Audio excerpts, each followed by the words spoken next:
Los Angeles, California. ABC Television Center. Studio 4. October 1969. The studio held 180 people at capacity, and on this particular Wednesday evening in October it was operating at capacity, which the floor manager had confirmed at 6:53 by walking the rows and counting and reporting the number to the production coordinator, who wrote it in the margin of her clipboard and noted that standing room had been claimed along the back wall by an additional 22 people who had arrived after the seated sections filled and who had been permitted to remain because the fire marshal assigned to the lot that evening had made the same calculation that fire marshals at television studios periodically made, which was that the disruption of removing them exceeded the regulatory value of enforcing the limit with precision. The studio smelled of the specific mixture that all television studios of that era smelled of: the heat of the overhead lighting arrays warming the dust that collected in the rigging above the set, the makeup products used in the preparation rooms off the main corridor, the particular electrical smell of equipment running at sustained capacity in an enclosed space. The overhead lights were on full. The set was a raised platform with 2 chairs and a low table between them and a plain background behind them, the specific visual grammar of a television interview format that ABC had been using in various configurations since 1953 and that communicated to the home viewer, through accumulated familiarity, that what they were about to watch was a conversation between 2 people, controlled, verbal, contained within the social norms that conversations between people on television were expected to observe. The program was called Wide World of Sport Special, a 1-hour production that the ABC Sports Division had commissioned around what the commissioning memo described as the growing American public interest in Asian martial arts as competitive and cultural phenomena. The memo had been written in July and had cited the Green Hornets' ratings performance and the increasing coverage of martial arts tournaments in regional sports pages and a demographic research report suggesting that the male 18 to 49 viewership was tracking Asian martial arts content at rates that justified a dedicated hour of prime time. The production team had spent 6 weeks building a guest list that they believed would give the hour credibility with both the general audience and the martial arts community, practitioners who could speak to the technical dimensions of what was being shown, and personalities whose presence would anchor the material for viewers who were curious but not yet invested. Bruce Lee had been booked for the final segment. 30 minutes in a conversation format about Jeet Kune Do, about his approach to martial arts as a philosophy rather than a system, about the Green Hornet and what it had and had not represented, about what he actually did. The booking had been straightforward and the pre-production conversation with his representative had been straightforward, and the production team had no anticipation of the evening proceeding as anything other than what it appeared on paper to be, which was a well-organized hour of sports-adjacent programming that would perform adequately in its time slot and be remembered by no one in particular. The other guest had been booked 4 weeks earlier. His name was Precha Mahawang. He was 31 years old and he had been born in Chiang Mai, in northern Thailand, and he had begun training in Muay Thai at the age of 9 in the manner that boys in certain parts of Thailand began training in Muay Thai at that age, not as a recreational pursuit or a structured after-school activity but as the primary framework through which a family with limited resources prepared a physically capable son for the economic possibilities that the fighting circuit represented. By the time he was 14 he was competing in regional bouts in Chiang Mai and the surrounding provinces. By the time he was 17 he had won his first significant title and had attracted the attention of a Bangkok promoter who understood what he was looking at and who moved Mahawang to the capital and began managing his career with the specific professional intention of producing a fighter whose record would eventually be large enough to travel. The record, by October of 1969, was 112 victories against 9 losses across 15 years of competition in Thailand and Southeast Asia and, in the preceding 18 months, the United States. The 9 losses were distributed across the early period of his career, the first 4 years, before the full technical development of his system had cohered and before the specific physical conditioning that Muay Thai at the championship level required had been built to the point where it became a structural rather than a tactical advantage. Since 1958, 11 years before the ABC studio, the record was 91 wins against 2 losses, and both of those losses had been returned in subsequent bouts with the same opponents within the same calendar year. He stood 5 feet 11 inches tall and weighed 192 pounds, and the 192 pounds were distributed across a frame that 15 years of Muay Thai conditioning had produced, not the mass-built frame of a strength athlete, but the specific density of a body that had been conditioned through years of repetitive impact training into something that functioned differently from ordinary muscle. His shins had been conditioned through a training methodology that involved sustained repeated impact against hard surfaces over years, producing a calcification of the periosteum, the outer layer of the bone, that made the shin itself a striking instrument of a different category from an unconditioned shin. Fighters who had absorbed his leg kicks described them consistently with the same vocabulary. They said it felt like being struck with a wooden implement rather than a human limb. One American fighter, a kickboxer from San Jose who had faced him in a Los Angeles bout 6 months before the ABC broadcast, described the experience in an interview that circulated in the American martial arts press as feeling like the bone in his blocking arm had been addressed directly, bypassing the muscle entirely. His elbows had produced 11 of his championship victories by the specific method that Muay Thai elbows produce victories, through lacerations to the opponent's face above the eye line that bleed in the manner that face cuts bleed and that referees in Muay Thai competition treat as grounds for stoppage when the bleeding reaches the point where the opponent's vision is materially compromised. He had never been cut in competition. This was a statistic that his Bangkok promoter included in every press packet distributed on his behalf in the American market, because in a fighting culture that tracked cuts and knockdowns as meaningful data about a fighter's durability, never having been cut in 112 professional bouts communicated something about his defensive capability that a win-loss record alone did not. ABC had booked him because a sports journalist at the Los Angeles bureau had seen him compete in a bout at the Olympic Auditorium in September and had written a piece that the ABC Sports division had read and that had been circulated up the production chain with a note from the division head saying that this was the kind of material the wide world of sports special needed to anchor its credibility with the martial arts audience. The journalist's piece had been specific about Mahawang's record and his conditioning and the specific nature of what Muay Thai at the championship level looked like as a combat system, and the production team had read it and booked him for the first segment of the hour, 30 minutes of demonstration and conversation that would establish for the American television audience what Muay Thai was and why it was worth an hour of their Wednesday evening. He arrived at the studio at 5:30 for a 6 o'clock pre-production meeting that the production team used to walk guests through the format of the evening and the specific topics they intended to cover. He sat in the meeting and listened to the producer outline the segment structure, and he answered the questions the producer asked with the assistance of an interpreter, a Thai-American man from the production staff who had been brought in specifically for the evening and who translated with the specific careful precision of someone who understands that the accuracy of their translation affects the quality of everything that follows it. Mahawang was cooperative in the meeting and specific in his answers and gave the production team no indication that the evening would proceed as anything other than what the pre-production documents described. The indication came at 7:41, during the broadcast, 11 minutes into his segment, when the host asked him a question that the pre-production meeting had not specifically rehearsed but that the host had developed from the journalist's piece, a question about how Muay Thai compared, in Mahawang's assessment, to the Chinese fighting systems that were gaining visibility in America through their representation in television and film. The question was genuine rather than provocative, the kind of comparative question that sports broadcasts use to create context for an audience that is new to a subject and needs reference points to locate the unfamiliar against the familiar. Mahawang listened to the translation. He considered the question for a moment. Then he said something that his interpreter translated with the careful accuracy his role required, and what the interpreter said, in English, to 180 people in the studio and to the several million people watching on their home screens across the country, was this, that the Chinese fighting systems visible in American entertainment were, in his assessment, performance systems, systems designed for appearance rather than for the conditions of actual combat, and that the most prominent representative of those systems in American public life was a man whose physical capabilities were suited to the requirements of a film set and not to the requirements of a genuine fighting encounter. He said the man's name. He said Bruce Lee. And then he said, looking directly at the camera in the manner that the pre-production briefing had instructed guests to address the home viewer when making a direct statement, that if Bruce Lee were to stand across from him in any format that resembled an actual fighting encounter, he would not survive 30 seconds.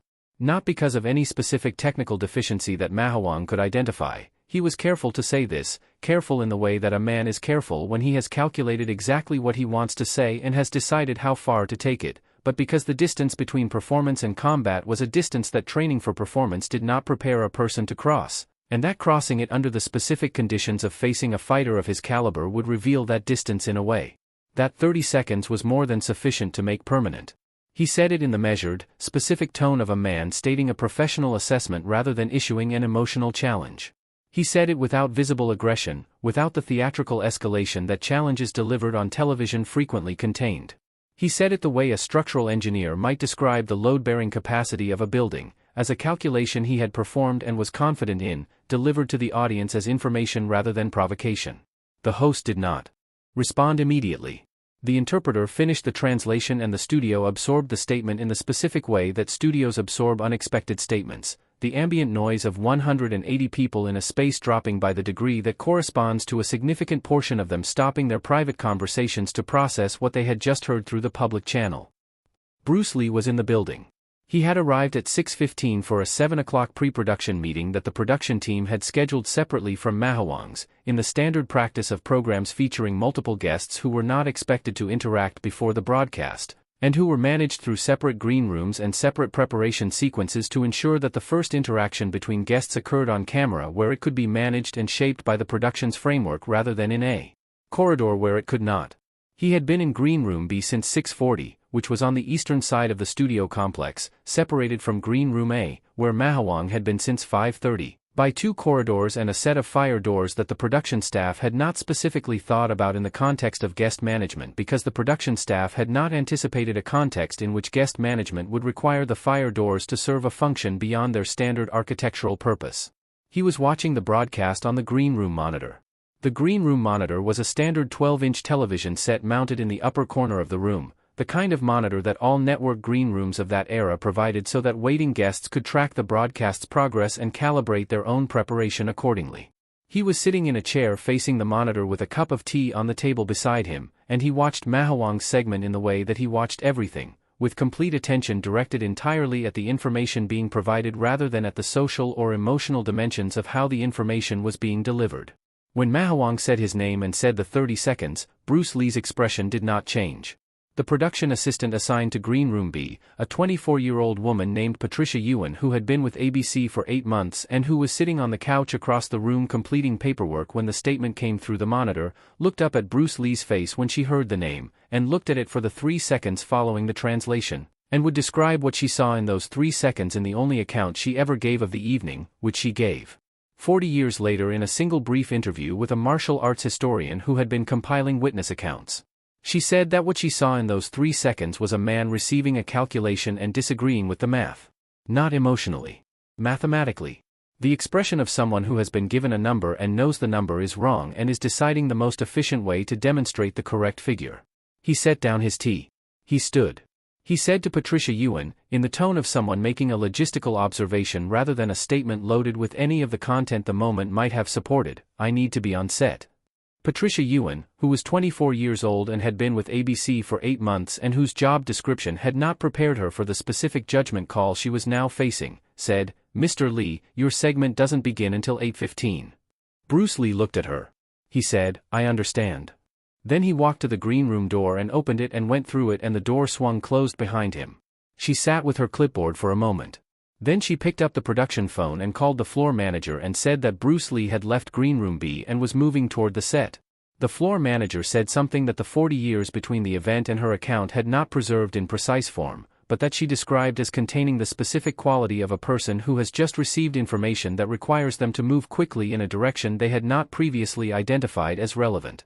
Bruce Lee reached the set through the side entrance at 7:48, 7 minutes after Mahawang had finished his statement and 3 minutes into the host's subsequent attempt to redirect the segment toward the prepared material about Muay Thai's history and technical foundations.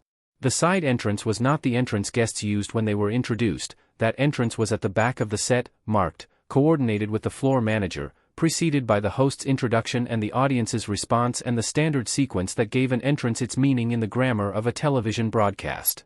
The side entrance was the entrance that crew used to move equipment and that produced, when a person came through it unannounced during a live broadcast, a very different effect than a prepared entrance was designed to produce. 180 people in the studio saw him come through the side entrance. Several million people at home saw what the cameras showed them, which depended on which camera was live at that moment, which was the camera tracking the host, and what the host's camera showed was the host's face in the process of conducting a prepared question about the historical origins of Muay Thai, and then the host's face in the process of stopping mid-sentence because something in his peripheral vision had produced the specific neurological interrupt that unexpected movement in a peripheral field produces, and then the host's face processing what his peripheral vision had delivered. The director cut to the wide camera.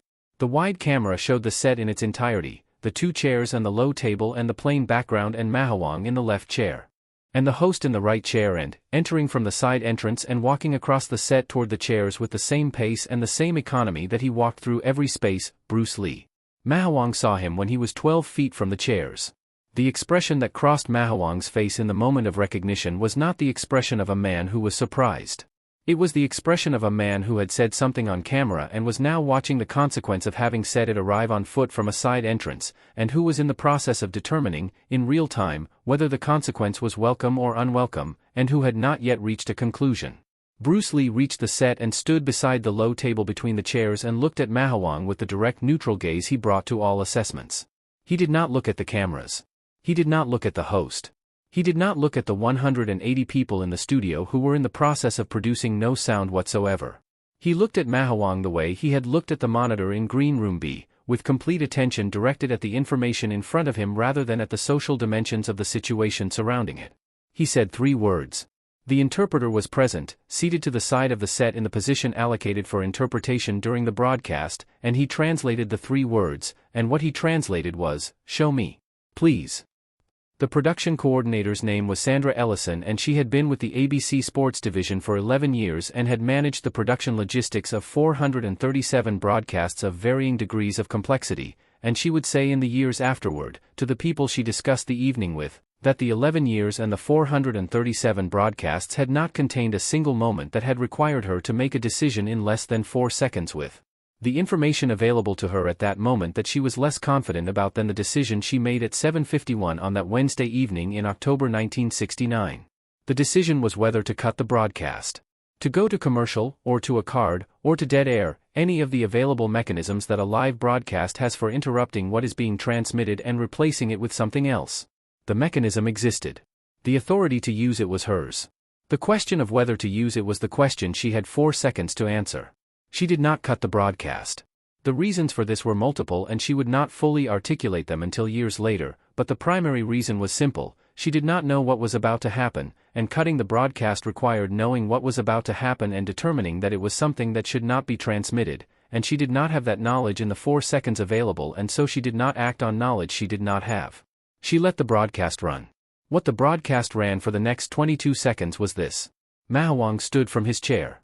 Not slowly, with the specific speed of a fighter whose body responds to the recognition of a physical situation faster than the conscious mind has completed its assessment of the situation. He was 192 pounds of 15 years of Muay Thai conditioning, and he had stood across from 112 opponents, and he had won 103 of those encounters, and his body knew what standing up in response to a physical situation meant and did it before he had decided whether standing was what he wanted to do. He was taller than Bruce Lee by 4 inches and heavier by 54 pounds, and he had conditioned his structure across 15 years into something that the American fighters who had faced him described with the vocabulary of encounters with objects rather than people. He rose from the chair, and his full height and his full weight were present in the studio in the way that they were present in every space he occupied, as a fact that the space had to accommodate. Bruce Lee did not step back. The distance between them was 6 feet, and Bruce Lee stood in that 6 feet with his hands at his sides and his weight distributed in the manner that anyone who had watched him for more than 30 seconds in a physical situation would have recognized as the specific distribution of a body that is not bracing for impact but is available for movement in any direction that the next second requires. He was looking at Mahawang with the same expression he had carried through the side entrance and across the set: direct, neutral, processing. Mahawang's right leg moved first. The teep, the push kick, the fundamental distancing tool of Muay Thai, the technique that the system uses to manage range and to test an opponent's response to pressure. It was not a committed attack. It was information gathering disguised as pressure, the opening statement of a Muay Thai fighter who wants to know how the person across from him responds to forward force before committing to the techniques that follow. It traveled toward Bruce Lee's midsection at the speed that a teep travels when it is thrown by a man who has thrown it 10,000 times. Bruce Lee was not where it arrived. The displacement was lateral, left, minimal, the specific minimum required to exit the kick's terminal path without providing information about the direction of the exit that could be used by the kick's follow-up. The teep's momentum carried Mahawang's structure forward by the degree that a committed kick carries a structure forward when the target is not present to receive the force and return it, and in that forward carry his left side open for the interval that his left side opened for when a right leg technique had been fully committed and the return had not yet begun. The interval was brief. It was, by any objective measure, very brief. It was not brief enough. Bruce Lee's left hand found the inside of Mahawang's left elbow at the precise point in the joint's geometry where lateral pressure against the hinge axis could be applied without the surrounding musculature having sufficient mechanical advantage to resist it. The pressure was not large. It did not need to be large. It needed to be precise, which it was, and it needed to arrive at the moment when the joint was in the specific configuration that made precision effective, which it did. Simultaneously, Bruce Lee's right hand moved to the exterior of Mahawang's left shoulder, not a strike, a guide, a directional suggestion applied at the moment when the shoulder's own momentum had already committed to a vector and all the guide needed to do was confirm and slightly extend that vector. Mahawang's structure followed the combined vectors of the elbow pressure and the shoulder guide to the place that the combined vectors led, which was the floor of ABC Studio 4. The journey from standing to floor took less time than the studio audience required to understand that the journey had begun. Several people in the front rows described the same thing in accounts collected in the years afterward, that they saw Mahawang standing and then they saw Mahawang on the floor, and the interval between those two observations was too brief to contain any intermediate image that their visual systems had successfully captured. 22 seconds had passed since Mahawang stood from his chair. The studio was completely silent. Not the silence of an audience that has paused its ambient noise in response to something interesting. The silence of 180 people who have had their framework for the next 22 seconds, and for every framework they had constructed for what the word real meant in the context of fighting, removed from beneath them simultaneously, and who are sitting in the specific suspended state of people for whom the replacement framework has not yet arrived. Sandra Ellison cut the broadcast at 7:52 and 14 seconds. The home viewer received a card. The card said, "Technical difficulties. Please stand by." The card ran for 4 minutes and 11 seconds while the production staff in the control room did what production staffs do in the 4 minutes and 11 seconds following a live broadcast event that the production had not anticipated and had not prepared for, which was to determine, as quickly as possible, what had just occurred and what the appropriate institutional response to what had just occurred was going to be. The meeting that followed the broadcast involved 4 people: Sandra Ellison, the ABC Sports Division head who had driven to the studio from his home in Brentwood when his phone rang at 8 o'clock, the network's legal affairs representative who had been reached at a dinner in West Hollywood and who had arrived at the studio at 8:37 with the specific expression of a man who has been eating a pleasant meal and has been interrupted by a phone call that described events that his pleasant meal had not prepared him to process, and the program's executive producer, who had been in the building throughout and who had spent the interval between the card going up and the meeting beginning sitting in the control room not speaking to anyone and looking at the monitor that showed ABC Studio 4, which showed the set and the chairs and the low table and no people, because the people had been moved to other rooms by other members of the production staff in the 7 minutes following the card. The meeting lasted 26 minutes. The decision it produced was recorded in a single paragraph of the legal affairs representative's notes, which were the only written record of the meeting that was retained, because the other documents produced in connection with the evening, the production coordinator's clipboard notes, the director's shot log, the floor manager's communication records, were collected by the legal affairs representative at the end of the meeting and removed from the studio in a manila envelope that he carried under his arm to his car in the parking structure. The decision was this: the footage from the broadcast, everything from 7:41, when Mahawang made his statement, through 7:52 and 14 seconds, when the technical difficulties card replaced the broadcast, would be removed from the broadcast archive. The program would not air in its scheduled rerun slot the following month. The production staff would be advised, through their supervisors, that the evening's events were not a subject for external discussion in any format. The guests, both of them, would be contacted by the legal affairs representative in the following days regarding the network's position on public discussion of the evening. The footage was removed from the broadcast archive. The program did not air in its rerun slot. The production staff received the advisement through their supervisors. Whether the legal affairs representative contacted the guests, and what those conversations contained, was not recorded in any document that became part of the available record of the evening. What became part of the available record was the accounts of the witnesses. 180 people in the studio plus the production staff plus the crew, a total population of somewhere between 230 and 250 people, depending on the count, who had been in ABC Studio 4 on that Wednesday evening in October and who had seen what the cameras had captured and what the technical difficulties card had replaced. These people went home that evening, and in the days and weeks that followed they did what people do when they have witnessed something that they have been advised not to discuss publicly. They discussed it privately, which was not the same thing as not discussing it, and the distinction between private and public is a distinction that information does not reliably respect when the information is interesting enough and the number of people carrying it is large enough. The story moved through the martial arts community in Los Angeles first, because the martial arts community in Los Angeles was the community with the highest density of people who had either been in the studio or had a direct personal connection to someone who had been in the studio. It moved from Los Angeles to the National Martial Arts Network through the same channels that all significant information moved through that network: regional tournament circuits, school owner conversations, the specific grapevine of a community that was small enough that most significant practitioners were within 2 or 3 personal connections of most other significant practitioners.